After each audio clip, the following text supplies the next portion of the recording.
Thank you very much, guys. Indeed, the reigning champions here in Europe, unfazed by Roccat. And when we look at the game, they were dominating as well in Game 2. And when I looked at it, I thought LeBlanc, a double TP. They're looking for the same game plan as in Game 1 from the side of G2. Is that correct? Yeah, it's actually super cool because while it looks on paper very similar, it's actually more of a strategy that Roccat was doing in Game 1 that G2 was now doing in Game 2. Basically, we look at the lanes. We see Ashe Zyra, that's auto push in the bot lane. We see LeBlanc versus Ryze, which is a skill matchup. We immediately saw Trick visit that lane very often. So it indicates that normally, aside from the gangplank picks, which we'll get to soon, is that you want to kind of push mid with the LeBlanc, roam down to the bottom lane, and then basically start camping bot with the Shen ulti. But of course, there's a Gangplank in the game, and that kind of changed how things go. Exactly. The big thing about Gangplank is not only should he have a comfortable matchup into the Shen, but additionally, he has a lot of opportunities to do other things. But we'll take a look at exactly how some of this unfolds. Yeah, so basically, this is the early game where, before we get to the Gangplank part, is where this is exactly G2's game plan. They identify that the only lane they have to gank or kind of help is Perks. So they don't necessarily need to kill Betsy. Here we saw Betsy being zoned off some CS, some experience. We see Mifty even roaming from this perma pushing bot lane. Because again, when you push, you give your support the ability to roam. He runs mid, helps Perks push out, get the favorable base. So everything is kind of catered around making sure that Perks is getting ahead of Betsy. Once that happens, Perks is free to roam on the map.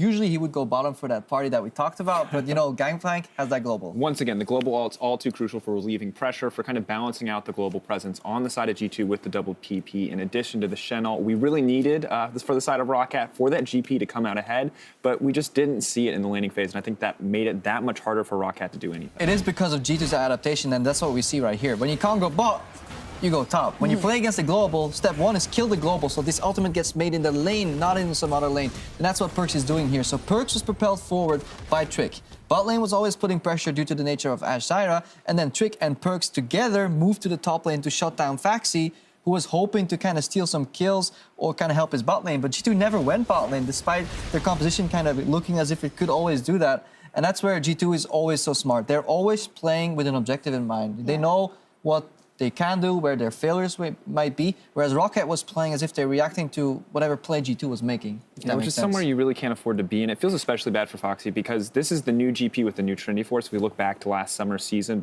when Trinity Force still had critical chance, you could build multiple Infinity Edges and guarantee late game damage output, but with the new more bruiser-focused build, you take away a multiplier in his damage output, and so you don't really have this late game to fall back on. And to round it out, I did talk to some of the members of Roccat before the match as well, and they also recognized the fact that G2, as we say and as we see here, has a playbook that is completely worked out. So it is about growing throughout the split and not taking too much from this loss specifically. Exactly. So, for example, for the fans out there, like Roccat, when they see this, they realize like this is not like super deep analysis.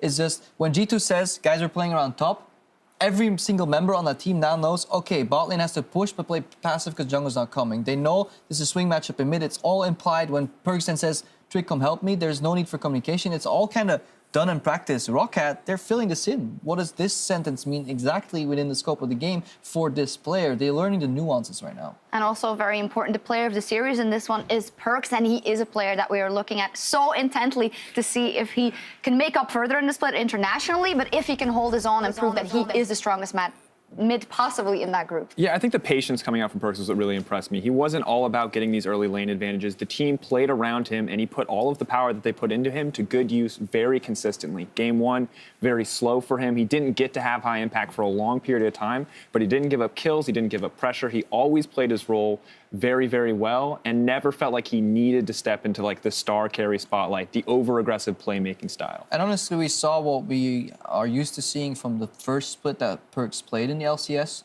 which is all centered around Perks and Trick working together as a unit, getting the lane advantage for Perks, that then translated into kind of Trick invading. And we saw a little bit of that centered around the mid lane turret when they were kind of putting Betsy behind his turret, a couple Raptors were stolen, and the bot lane was kind of self-sufficient, like Emperor and Hybrid did back in the day. Obviously, in summer, they started playing more around Sven and Mifty, but it's good that there's versatility in styles for G2. Yeah, fantastic from G2. A showcase here and a 2-0 for them. We have one more best of 3 left in this opening week of the 2017 EU LCS Spring Split, and Perks and Mifty will be joining us for H2K versus Splice after the break.